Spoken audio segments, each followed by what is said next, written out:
The views and opinions expressed in these historical letters that may contain vernacular used in the World War II era, the post-war era, and the Cold War era do not reflect the views and opinions of any of the individuals involved with this project, including, but not limited to, the podcast's creators. Morning, Jamie. Good morning, Allison. Do you have your coffee? I do have my coffee. Good. So need to have that every time. That's part of the experience of the Love Sweetie podcast. Yes. We Just get coffee together, time. we Mhm. drink coffee, Mhm. we read some letters, and I get educated on history. If you're drinking coffee along with us while listening, leave some comments. Let us know. Yes. What's your favorite? Are you drinking espresso, lattes, cappuccinos? I'm curious always, how podcasters listen. Is it what part of the routine it is for people? Is it during the work week? Is it on Sunday? Are you having your coffee along with us while listening? Just that whole environment. It's so interesting and unique to podcasting. But yeah, so here we are. And this episode's going to come out, Jamie, 2 days before the presidential election of 2024. Oh my goodness. Mm-hmm. We're, of course, not going to tell anybody how to vote. Nope. But Chester, I believe if you do not go to vote, if you are able to do so, Chester may haunt you on that decision. It's very important. Chester put a lot of great importance on this, so much so that he Yep. and Laura made sure that Bob and Frank, even though they were overseas in the war, Right? would get their ballots. Right. If they can absentee vote during World War II while in active duty in the last war that we actually declared, the Congress declared as a war, I think everybody can do their part in this case. But yes, Chester will haunt you probably if you don't vote. Good luck to everybody in a couple days when the election happens. Some people may be happy with the result. Some may not be happy with the result. If we get a result that night, I don't know. But I plan on watching the returns come in as usual because it's a historical moment no matter what. And as a historian, we always have to see how that all occurs. But yeah, good luck to everybody. Everybody be patient in the lines. We all know it's anxiety-inducing, especially this year. It was anxiety-inducing back in 1944 during the war. Yep, good luck to everyone. And it's going to be a busy week. So use this time, drink coffee with us, listen to stories from 1944 to get some peace of mind. It was never a simpler time. That's what David McCullough would tell us. It was never a simpler time. Remember that. People were going through just as many anxieties in the past. So good luck to everybody on November 5th. For today, speaking of Chester, we're going to end today's episode with another letter from Chester, which is great. But before we do that, we have 3 letters from Sweetie. Yes, 3 today. 3, yeah. So 4 total. We're gonna finish it with Chester. But before we get to that, we'll start it off with Sweetie. Hutchinson, Kansas, August 5th, 1944. Dear Jean, Stella, your letter came yesterday in the afternoon delivery. The pills came in this morning's delivery. The stamp was not canceled, so shall salvage it and send it back to you on the outside of the envelope. Thursday was Lou's day off and our 8th anniversary. He bought me a topaz birthstone that looks like a dinner ring. I like it very much. I got him a pair of Puro Ray sunglasses. We spent the entire day together, walked out to the pool in the park, and Lou went swimming. I sat on the sidelines and watched. Later we went to a movie and came home. Jamie, I think it's worth noting that in the previous letter, if you missed the previous episode here, which I strongly suggest people listen to episode 27. Yeah. Sweetie thought that Lou might forget the anniversary. Mm-hmm. And he did not. He did not. Good for you, Lou. And he bought her jewelry, which that's awesome. Yep. And she likes it very much.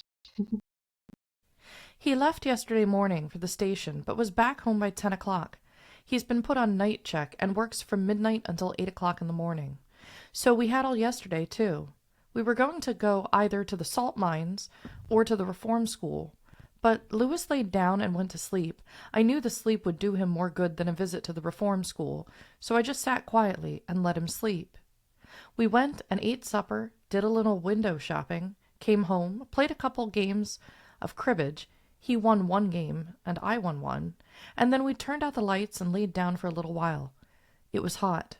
Lou left at about 10:45 in time to eat before he went to work. He got home and woke me up at 8 this morning. We had no mail except for the pills, so we very disgustedly went and ate breakfast. Now Lou is sleeping, and I'm writing letters to Mom and Daddy, Lou's mom and Pop, and to you. This morning the sky is quite overcast, and we had a cool north breeze. This is one of those mornings that I'd almost forgotten about. It should make Lou feel very much refreshed. By working nights, he keeps out of this terribly hot sun, but his meals will be quite irregular, and I fear he'll lose weight. Yesterday it got cloudy and even sprinkled enough to speckle the sidewalk. Then the sun came out and it got hot. The temp went to 108 degrees. I hoped I'd die, but I just sweated out. Today is certainly reprieve from an untimely death. We can pause here. For any of our audience that lives in Kansas, pass. I would not. Yeah, be able to- pass. I'm like, no, that's fine. Mad respect Mhm. for the temperatures in Kansas. Over 100 degrees Fahrenheit, 108. In the previous letter, she remarked it's 108. Mhm. And that her sheets were burning her, and she's just grateful. I totally get it. Lou's got the overnight shift. Oh, Good job. yeah. Yeah, he The only doesn't have to be on reprieve. that heat. Thank Mhm. goodness. But Yeah. yeah, this is definitely 108. August That's- in Kansas. I would like to visit Kansas. I believe I will not visit in August. And they didn't have air conditioning back then. Nope. Mm-mm. Imagine. Nope. Lou has been after me to buy a bathing suit and go swimming with him. As unbearably hot as it has been, I've made up my mind. It is about the only way I'll keep alive. I shudder to picture myself in a bathing suit, but they say swimming is one of the best hip trimmers there is. Might be worth the time, expense, trouble, and self-consciousness, eh? Did you read the letter I wrote to Bill Gruning? What were his comments? What are yours? I had a card from Sister that had all the earmarks of being a sarcastic little jibe. She said you were considering a marital merger with Bill, that Lou and I had set a precedent for speed on courtship and marriage. We, neither of us, were very happy about it, and I've been trying to think of some way to diplomatically and subtly put her in her place. Do not mention the card to her, or else she'll think we've ganged up on her. I've also said I've been doing some sewing, and she had to tell me, on a postcard, that the landlady and 16 roomers could read, that Bill had wondered if I could have been making tiny things. I shall settle his hash, too, if I can.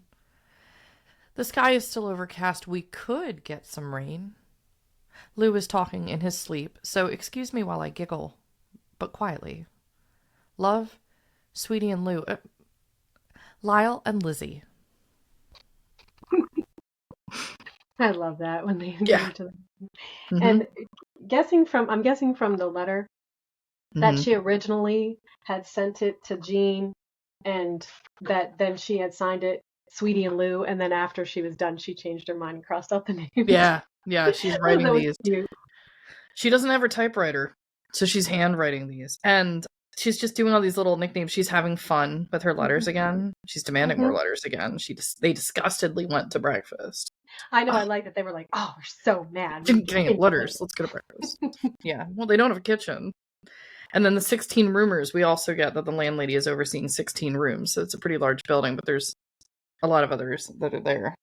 Oh, yeah. Yeah, Mhm. I hadn't even thought of that. That was a very large building. I was Yeah. like, yeah, come on, you can exercise a little bit more discretion. Yeah. But then also, as an older sister, Mm-hmm. I really enjoy getting under my sister's skin. Like, Just I'm gonna get kinda in so much trouble. poking. Poke. Yeah. She's poking. Yeah. And, there's part of me that says, maybe they're not ready and they don't want to try for kids and this isn't something that's any of your business. And then part of me is like, have babies. Have babies. They're so cute. Have babies. So I can understand how sister feels. They would get a little bit more of an insight into her relationship with her older sister. Because we know how her and Jean are. Thick as thieves. Yeah. That's just, they're glued at the hip. If they could be glued at the hip, they would be, Yes. and Lou would be glued to them as well. So it would just be the three. Yeah. Sister was the oldest sibling, and Sweetie's the youngest. So there's the biggest divide between the two of them. Yeah. Was it? Sister was born, I think, in like 1913. Sweetie was born in 1922. So there's like a pretty significant age difference. Jean is the second to the youngest, at only 2 years older. And then Bob and Frank are in the middle there. But yeah, so a little bit of a divide. At the same time, it's nice to hear that Margaret's writing to Kansas. Yes, yeah. All right, going on to the next letter now. Yeah, so we have another one for Sweetie. 526 East 1st, August 16th, 1944. Don't let the letterhead throw you, kid. We're still in Hutchinson, but we have moved to 526 East 1st into an apartment. I'm going to pause here real quick because it can't be seen on the screen what she's saying. Don't let the letterhead fool you, kid. The stationery she's using is the NIS Ottumwa stationery. So clearly she got some away from the base. So it has the logo of NIS Ottumwa with the wings and the anchors at the top of the page. So when she's saying, don't let it fool you, I'm not back in Iowa. But hey, we've got something exciting to tell you. We have an upstairs apartment, outside stairway of our own. We have a combination living and bedroom, a studio couch and a bed, a dresser, a highboy, a rocking chair, a couple straight chairs, an end table, and a clothes closet, fair size. The kitchen is nice and big, with 2 closets, or rather, 1 closet and a cubbyhole, a refrigerator, gas stove, drop-leaf table, 4 chairs, cabinet, small stand, sink with a porcelain side drain board, and a private bathroom with the 3 regulation fixtures and a medicine chest over the sink, and a stand with a big mirror above it. All that room. We have washing facilities, too. Utilities are all furnished. She even gave us dishes. I had my bedding here. And we pay $6.50 per week. We were paying $6 for the 1 room. Oh, joy. We do like it. It is in a good neighborhood, 5 blocks from Main Street and 3 blocks from a nice big grocery store. We moved here Friday the 11th. We consider ourselves just as lucky as can be. All right, Jamie. Yes. My Starbucks latte costs more than $6.50 most days. Right. And they were paying $6 for that 1 room. Right. Yeah. So that lady was cleaning up. Yeah. So they managed to find an apartment. Of course, it's already furnished and stuff. And it's perfect for just the 2 of them. Yeah. And she is delighted to describe every aspect of this apartment. Oh, she's absolutely she's so happy. This really was, especially given that there were so many young men who were coming in this, and there was no rooms that were available. Yep. Here's a diagram, as best as I can draw one. Okay. So here's a lot to look at. It's so detailed. So we'll be reading through this. She's really excited about labeling everything. This is going to be on the website for the audio listeners. Go to the albums, go to Sweetie in Kansas. And side by side, you'll be able to see the diagram that she drew for Jean of the 1 room. And then you'll be able to see the diagram she draws of the full apartment that they get in Kansas. And she literally, because it's so big and she's writing so much, she writes start here. Yeah. At the bottom. Here's where you start. See, we come up the stairs. So she's drawn up the stairs and there's a hallway. And right to the right, after really coming into the apartment, the first room, there's like a bathroom and a bedroom entrance. So it says bedroom that she keeps to use when the visitors come. So there seems to be some sort of like a guest room. There's just not much there. But the bathroom, it's as she described. I don't have to go into every aspect here, but I love how she like draws the toilet and she draws the tub and labels it tub. There's the hallway to the kitchen. Kitchen. Yeah, the bed. Here's the head. Here's the foot. She identifies. Here's how we're sleeping. Here's where the windows are. Rocking chair. Everything she was mentioning. The gas heater. Big dresser. And the kitchen is so delightful. This kitchen is actually quite large. It's the same size as the bedroom. Yes.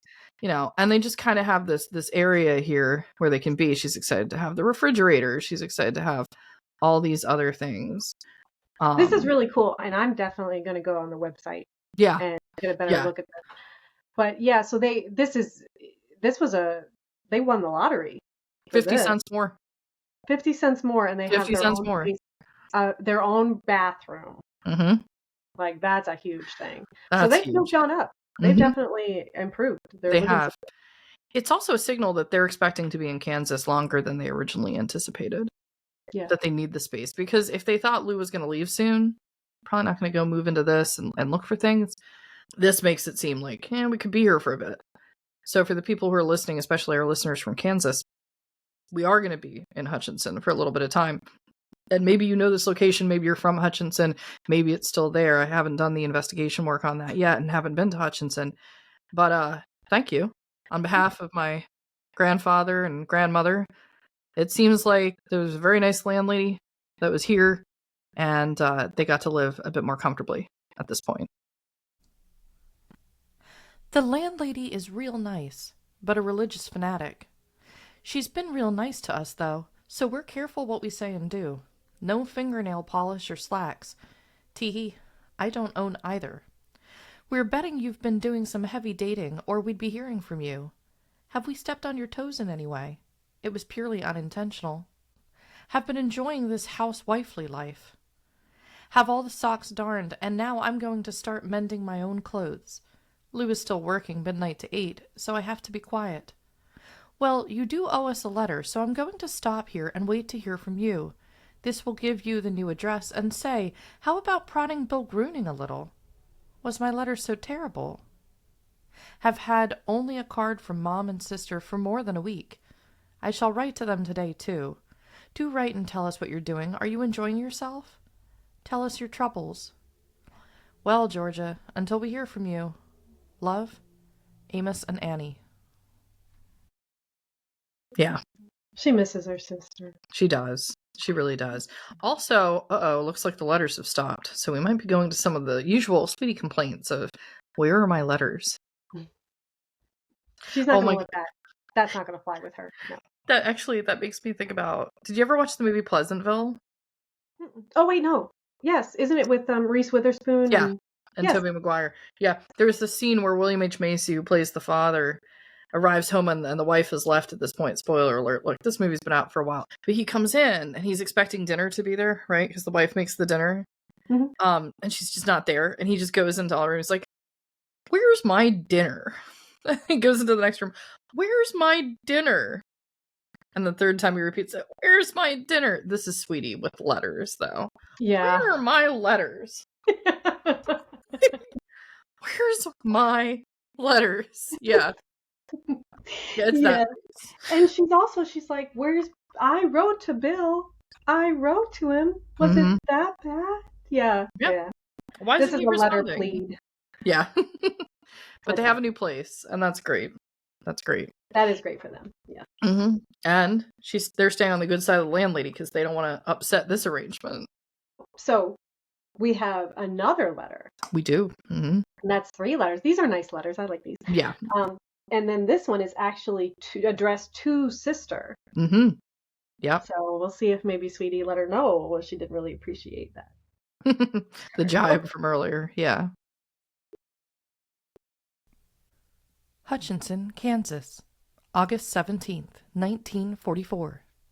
Dear Sister, Bill, and Chris, I hear M.A. is vacationing in Lacona with the folks and going to daily vacation Bible school.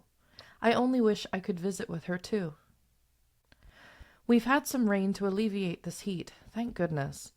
Lou is working nights, midnight till 8 a.m. in engineering maintenance, and so this cool weather is making sleeping so much better. He seems tired from the heat, and sleeping in the heat didn't seem like much rest.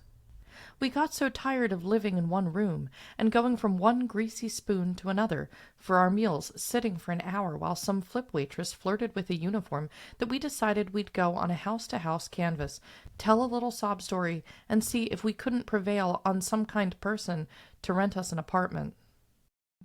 And I really like this letter because we know that she gets the apartment from the previous one to Jean, but now we get to really find out how they got the apartment. Just they've had enough of not having dinner at home, basically. Yeah. And they're just going to go knocking on doors and find something. Luckily, we stumbled into the ideal place. We're 5 blocks from Main Street, 3 blocks to a big grocery store. We have an outside stairway and private entrance. We're upstairs. We have a combination living and bedroom with a nice studio couch and a bed as well, a big dresser, a highboy, a rocking chair, a straight back chair, an end table, and a clothes closet.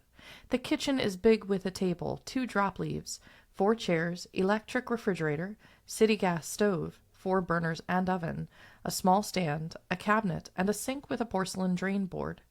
Off the kitchen is a closet with a small stand for pans, an ironing board, cleaning stuff, brooms, etc., and there's room to store my 3 big pieces of luggage and a cardboard box.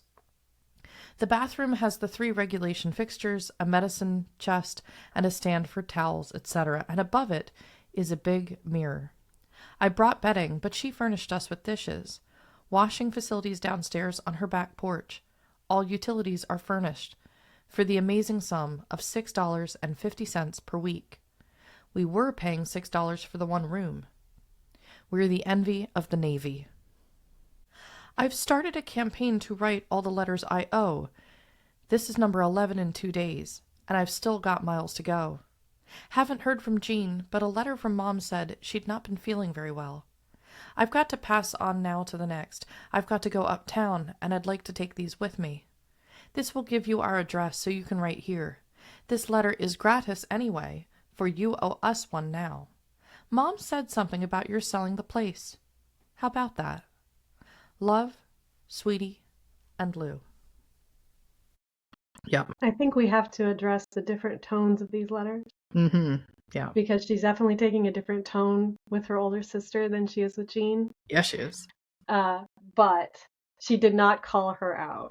She didn't. No. No, I guess that's probably the polite thing to do. Yeah, it's like 12 days since she was writing that other letter to Jean, and it's one of those things where I guess it's like, well, it's not worth it. Yeah, she let it go. Yeah. She let it go, but she did give them a letter, and then she also said, "Ha ha ha! Now you owe me one." Yeah, she's written 11 letters in 2 days. Long form. Yeah, she's gone from pleading to like, I've written 11 letters. Yeah, there's an I owe you a letter thing going on here. So definitely. We'll see if it works in the next episode. Not clear if that tactic's going to work at the exact moment.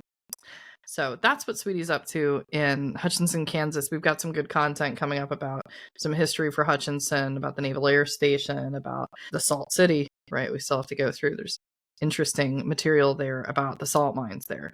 But that's all for a future episode because we have yet again to end this episode a big letter from Chester writing to Frank. Love it. Lieutenant Frank E. Demaree, Air Defense Command, APO 244, care of Postmaster, San Francisco, California. I'm going to pause right here because something has changed between the last letter he wrote to Frank, which was in the previous month, to here, and it's in the address, which is interesting. And my father actually pointed this out to me. Frank has changed commands. In the previous letter, people that understand the military commands more will take interest in this.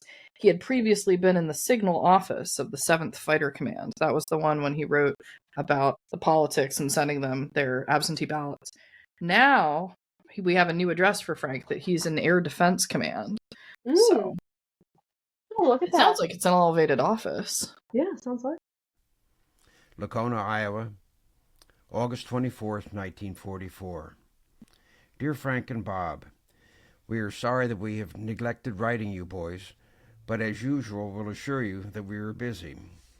So during that time we were the purveyors of 6 or 7 bunts and have had one here at home to wait on besides. You know M.A. has been here for the past 3 weeks and Mama has been sewing for her. I finished up with one of the worst cases of diphtheria that I have ever attended that got well, so you may be able to see why we've been a little bit weary. At odd hours, I have been working on some needed improvements, and part of the time it has been quite warm, so there's apparent excuse enough for all of that. A letter from both you boys arrived this week, and another from Frank besides. Bob, as soon as you receive that photographic paper, we wish that you would let us know. Maybe they will hold it for you for one of your Christmas presents. We wish that you both would enumerate some of the things that you would like to have for Christmas so that we'll be able to start collecting them for you. I might remind you both that if you are able to get a movement of a fine clock movement or fine photographic piece of apparatus, purchase it for me and I will repay you for it when you get here. That includes lens, shutter, or anything that seems desirable or necessary in my work. I fear, however, that neither of you may be the judge enough for lenses, for that matter. You can always write for more information, however. Chester likes his photography. He's writing. Now, I keep wondering, they're deployed. They're fighting in the war right now. Chester, where are they going to pick up clock movements and shutters and lenses? I'll be shopping, That is a very good question because they're overseas, and I can't even imagine that they would be in a place that they would be familiar with the language or be able to negotiate things. I don't think so. Yeah. And I love the request here about Christmas presents, because the normal request for Christmas presents, and he's writing this, of course, in August, is, what would you like for Christmas? In Chester speak, it's, we wish that both of you would enumerate some of the things that you would like. Enumerate your list so that we may begin looking into this. And it's August. So. Yeah, he definitely has a way with wording things. Yeah. He did that in the last letter, too, when he's like, I've constructed a receptacle. I've constructed a receptacle. Yep. Yeah. And then in the previous page, of course, he's also got all these cases he's dealing with. The 6 to 7 bunts, which are, of course, the OB cases. Lots of babies. The diphtheria case, which fortunately went well. The person recovered. So lots of stuff. But his focus now is also, even if you find, some things that I'm looking for while you were fighting in the war, I do not believe you will be such a good judge of the lens. You can always ask me. You can write. You can always just detail. Between the fighting. Yeah. He's got a very weird way of looking at things. Chester. Bob, the pictures of the baby was supposed to be sent from Florence, but it was supposed to be a requested package, so that it was imperative that we put our address on it. However, you may know anyway that we made the pictures. We would have made one of Florence and the baby, but up that close we had a hard time keeping the brat in focus and still enough for that exposure. I do not think that you should spend so much on photographic equipment, as you will have a hard time getting it home, I think. You are probably able to do much work with a simple electric bulb when it comes to printing. I would think that it would pay you to construct one for yourself. Yes, when you have spare time at Air Defense Command. When you have spare time, get to that photography hobby, will you? Yeah, definitely. By the way, I was taking some photos here, and the baby would not remain still, so it was not developed. He's very demanding for someone less than a year old. Oh, Chester. Oh. He's going to be concerned within a year. I wonder if he's upset, if, the baby KM turns a year old and does not yet know the word Agricola. It's probably upsetting to Chester at that point. He's like, say Agricola. Agricola. Agricola. That'd be interesting if that was the first word from someone. They were like, what? Frank, we will try and send you some pictures as soon as we get at them.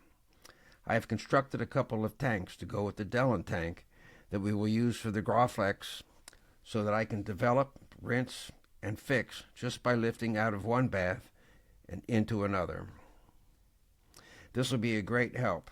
I have enameled both of them with Probus enamel, and I think that will keep them from rusting. I'm still trying to get some pictures of the great garden spider. I am trying it different this year. I will select one and put it on a pane of glass. I will select a large web and superimpose the spider on the glass of the web picture and have a good combination of the two. I wonder if you boys see any large spiders where you are. This is just fascinating. I don't wonder about the spiders at all. No. Ever. No. I'm okay. I don't need to know. I'm okay with that. Yeah, but he's the naturalist, right? So, and he's the beekeeper. So the etymology, the pictures. I wonder if I can take one picture and superimpose it on the other picture. He's in some advanced home photography in the 40s here that he's playing with. The Graflex it's on the screen is a C. It's a G. That's the camera at the time that's used by the press a lot. So the Dellen tank, I have to imagine all of this has to do with that hobby. He's building up that studio that he has in Lacona, and he's doing it to such an extent where he's able to zoom in. What I find interesting here is he's like, I don't know if the pictures of the baby were like good enough, but the spider, yes, I think I can superimpose a web here. It's gonna be like super cool. He did. He spent a whole paragraph talking about the spider and the stuff, and like 2 sentences on the baby. Yeah, she can send still. Next time, better luck next time. But it's funny. I mean, when he gets into the technicalities of the photography, I kind of glaze over because I'm just like, oh, that's interesting. But I know that this would be interesting for a lot of people, and actually, too, it's really great that he was involved in this hobby because it gave us some good pictures. So much documentation exists because Chester was this obsessed. Right. Sure. Yeah. Jabil is thinking of selling his house in Des Moines and purchasing one in LaPorte if he is able to get transferred to Waterloo in that job that he has now. They have been here once since the beginning of the year. Gasoline rationing is the main reason for so much fewer family reunions and visiting this year.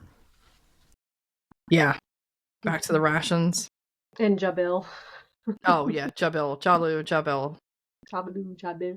So Jabil and sister live in Des Moines. Yeah. And they're thinking about purchasing in LaPorte. Is that close? It's northeast of Des Moines. It is close to Waterloo. Yeah, I'm trying to look at the border, the state border here.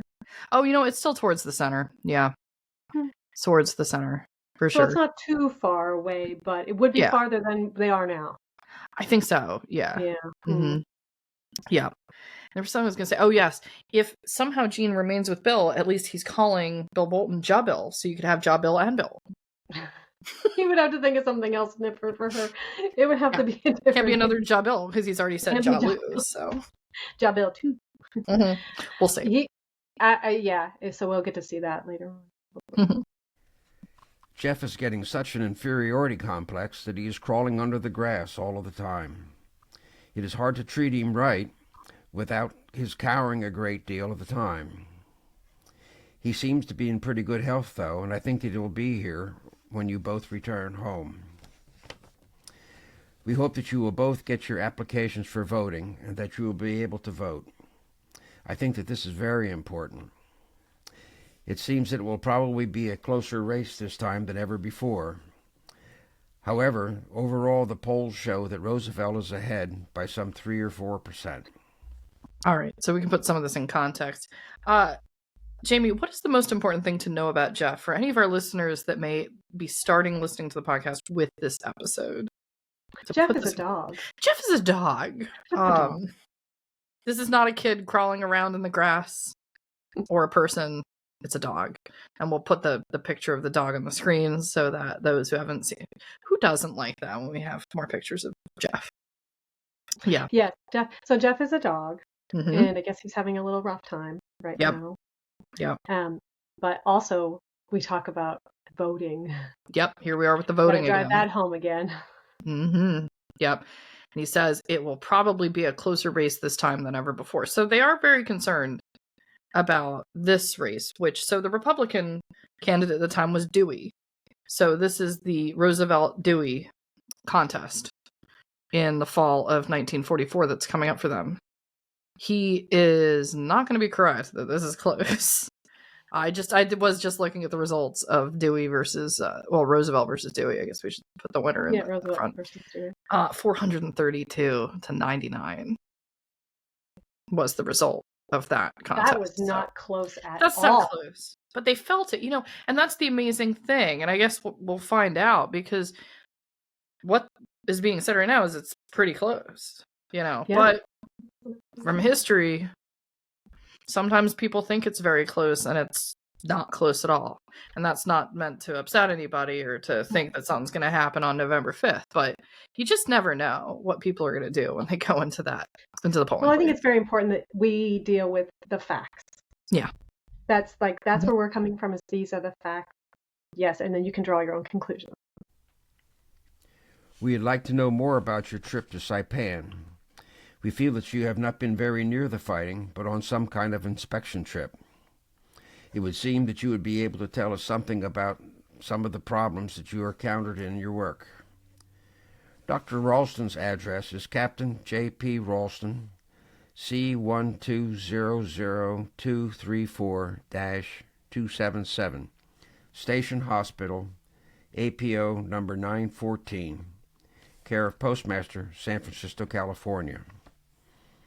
I am unable to state if he is in Hawaii yet or not. His folks sent him a cablegram to come to the bedside of his father, whom I am taking care of at the present. I do not think that he'll be able to last much longer. I got an airmail off to him today, requesting that he come home if at all possible. I think he will be able to do it. This is kind of an aspect of the war that I think it's really easy to forget about, which is when we think about people deployed to the front or going off to the war, we're thinking about, we're worried about the individuals at the front.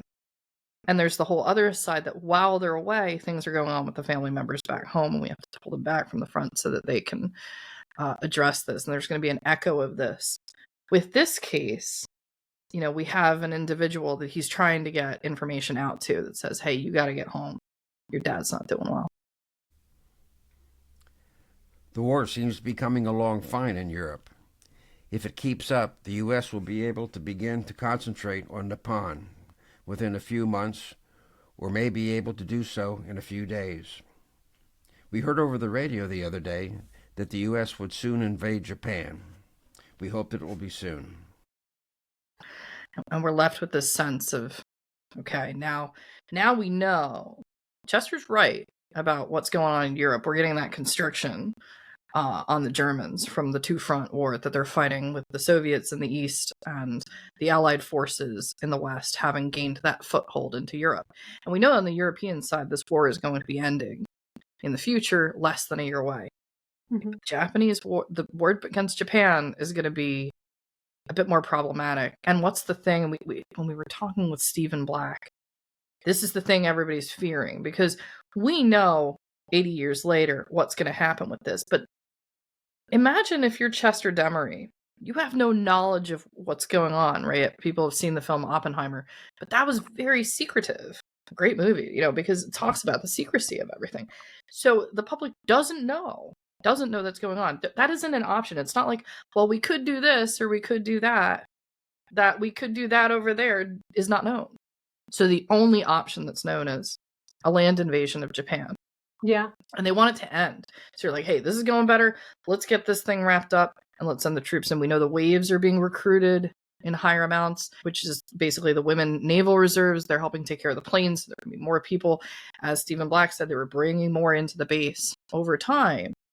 And the reason they were doing that was in preparation for this fight against Japan. So as much as, we have a lot of hindsight, we can say, why aren't they considering? But we have to remember, we have to put ourselves in that time. There's no knowledge of Oppenheimer and the project that's coming up here. Truman has no knowledge. This is historically known. He has no idea this is being worked on. Only like a select few are aware. Truman's actually only going to be told this after he becomes the president, which is in April of 45. So even the vice president, to the historical documents we've seen, have no knowledge of this. So the expected thing, if you're Harry Truman, you're thinking, we're going to invade Japan. And the other interesting thing about Truman, and I know we talked about him in the previous episode, is Truman has combat experience. He was in World War I, which is not always the case that presidents have in war experience, having been deployed overseas. Truman's only time before he was president that he was in Europe was during World War I. So he has this understanding. So I'm sure there's a huge discussion going on with everybody about what's going to happen with Japan. But because this other option is unknown to the general public, and even at the level of a Harry Truman, of what's being worked on, for them, it's just, what's the cost going to be if we send our boys into Japan and fight that out? So, and let's get it over with, is the sense we get from Chester. We want this done. This thing needs to end. Let's wrap it up and go, which is what we get at the end. But yeah, that's pretty much it for this episode today, Jamie. Yeah. Mm-hmm. That feels very unfinished. All right, we will see you guys next week. See, that's the thing is it feels like there's this is 2 days before the election. I know. Yeah. There's a lot going on. There's going to be a lot on everyone's mind. So again, we encourage everybody, stay calm, stay direct, be like Chester, just get your voting done or he will haunt you, as mentioned earlier. Please like, share, and subscribe to the Love Sweetie podcast. Check out the updates at www.lovesweetiepodcast.com. We'll get that map of the apartment that Sweetie got uploaded onto the website. And then if you can leave a review, if you're listening on Apple Podcasts or Spotify, please do so. Again, good luck to everybody. It's a very interesting time. And we enjoy all of you. So yes, come and see us again next week.